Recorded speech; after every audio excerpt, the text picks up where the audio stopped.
T20 world cup का super 8 stage अब अपने सबसे एक्साइटिंग फेज में है और आज का मुकाबला है न्यूजीलैंड और श्रीलंका के दरमियान। एक ऐसा शोडाउन जिसका इंतजार सबको था। देखिए, ये कोई आम मैच नहीं है। इस मैच के बाद एक टीम के लिए सेमीफाइनल का ख्वाब जिंदा रहेगा, जबकि हारने वाली टीम के लिए वर्ल्ड कप का सफर, समझ लें, यहीं खत्म हो जाएगा। प्रेशर बहुत हाई है। तो चलिए इस मैच की गहराई में उतरते हैं। आज हम देखेंगे कि सुपर 8 में दांव पर क्या लगा है, कोलंबो की पिच का पजल क्या है, न्यूजीलैंड की टीम कितनी सॉलिड है और श्रीलंका अपने घर में कितनी खतरनाक है। और फिर आखिर में हम पहुंचेंगे अपने फाइनल वर्डिक्ट पर। तो सबसे पहले इस मैच की अहमियत क्या है। ये सिर्फ एक मैच नहीं बल्कि T20 वर्ल्ड कप 2026 के सुपर 8 स्टेज का एक वर्चुअल नॉकआउट गेम है जो सीधा सेमीफाइनल का रास्ता तय करेगा। दोनों ही टीम्स को सेमीफाइनल की रेस में बने रहने के लिए ये जीत लाजमी है, क्योंकि इस ग्रुप से इंग्लैंड पहले ही क्वालिफाई कर चुका है। इसका मतलब साफ है, अब स्पॉट बचा है सिर्फ एक, और जो भी टीम आज हारी उसके लिए आगे का रास्ता बिल्कुल बंद हो जाएगा। अच्छा, अब आगे बढ़ते हैं और बात करते हैं मैदान की, क्योंकि कोलंबो का आर प्रेमादासा स्टेडियम इस मैच में एक बहुत ही इंपॉर्टेंट किरदार अदा करने वाला है। देखिए, कोलंबो की इस पिच के आप कह सकते हैं दो चेहरे हैं। शुरू के ओवर में बैटिंग थोड़ी आसान होती है, बॉल बैट पर आती है, लेकिन जैसे जैसे मैच आगे बढ़ता है पिच स्लो हो जाती है, बॉल फंसने लगती है और स्पिनर्स गेम में आ जाते हैं।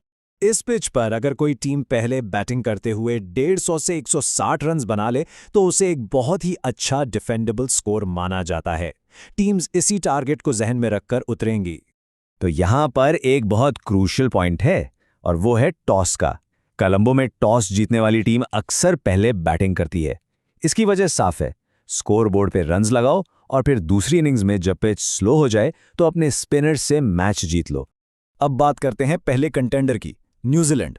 एक ऐसी टीम जो हमेशा से ही बहुत बैलेंस्ड और बड़े टूर्नामेंट्स की पक्की टीम मानी जाती है।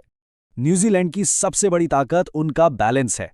उनके पास टिम सीफर्ड, फिन एलन और डैरिल मिचेल जैसे जबरदस्त बैट्समैन हैं। फिर उनकी बॉलिंग को देखें, स्पिन और पेस का एक परफेक्ट मिक्स, और सबसे इंपॉर्टेंट चीज, बड़े टूर्नामेंट में प्रेशर हैंडल करने का एक्सपीरियंस। यही चीज आखिरी लम्हों में फर्क डालती है। लेकिन उनकी फॉर्म पर एक छोटा सा सवाल जरूर है। पाकिस्तान के खिलाफ इनका जो पहला मैच था वो बारिश की वजह से पूरा नहीं हो सका, इसलिए अभी तक हमें इनकी बेस्ट परफॉर्मेंस देखने का मौका ही नहीं मिला। चलिए अब रुख करते हैं दूसरे कंटेंडर की तरफ, श्रीलंका, यानी शेर अपने ही घर में, और इनके पास हैं स्पिन के जादूगर। श्रीलंका की सबसे बड़ी ताकत है उनका होम ग्राउंड और उनके फैंस का जबरदस्त सपोर्ट। उनका स्पिन अटैक, जिसे महेश तीक्ष्णा लीड कर रहे हैं, कोलंबो की पिच पर किसी भी टीम के लिए, खासकर न्यूजीलैंड के लिए, एक बहुत बड़ा चैलेंज बन सकता है। और पथुम निसंका भी बहुत अच्छी फॉर्म में है। मगर श्रीलंका की सबसे बड़ी कमजोरी है उनकी बैटिंग। इंग्लैंड के खिलाफ पिछले मैच में पूरी टीम सिर्फ 95 रन्स पर आउट हो गई थी। ये एक बहुत बड़ी चिंता की बात है। तो श्रीलंका के लिए सबसे बड़ा चैलेंज यही है, क्या उनके बैट्समैन इस इतने इंपॉर्टेंट मैच में आखिरकार कंसिस्टेंसी और डिसिप्लिन दिखा पाएंगे। तो चलिए अब इन सारे पॉइंट्स को जोड़ते हैं और फाइनल वर्डिक्ट की तरफ बढ़ते हैं। मुकाबला है एक्सपीरियंस और होम एडवांटेज के बीच। अगर हम हेड टू हेड रिकॉर्ड्स पर नजर डालें तो एक क्लियर पिक्चर सामने आती है। इन दोनों टीम्स के बीच लगभग 30 T20 मैचेस हुए हैं और इनमें न्यूजीलैंड का पल्ला भारी रहा है। आइए फाइनल एनालिसिस करते हैं। न्यूजीलैंड के पास ओवरऑल टीम बैलेंस, बैटिंग में गहराई और बड़े मैच का एक्सपीरियंस है जो उन्हें थोड़ा सा आगे रखता है। दूसरी तरफ श्रीलंका के पास अपसेट करने का मौका है अपने home support, spin friendly pitch और अपनी बैटिंग फायर पावर की वजह से। अगर वो चल गई तो आखिरी सवाल यही है, क्या न्यूजीलैंड का तजुर्बा जीतेगा या फिर श्रीलंका अपने घर में स्पिन का जाल बुनकर एक बड़ा अपसेट कर देगा। इसका फैसला तो अब मैदान में ही होगा।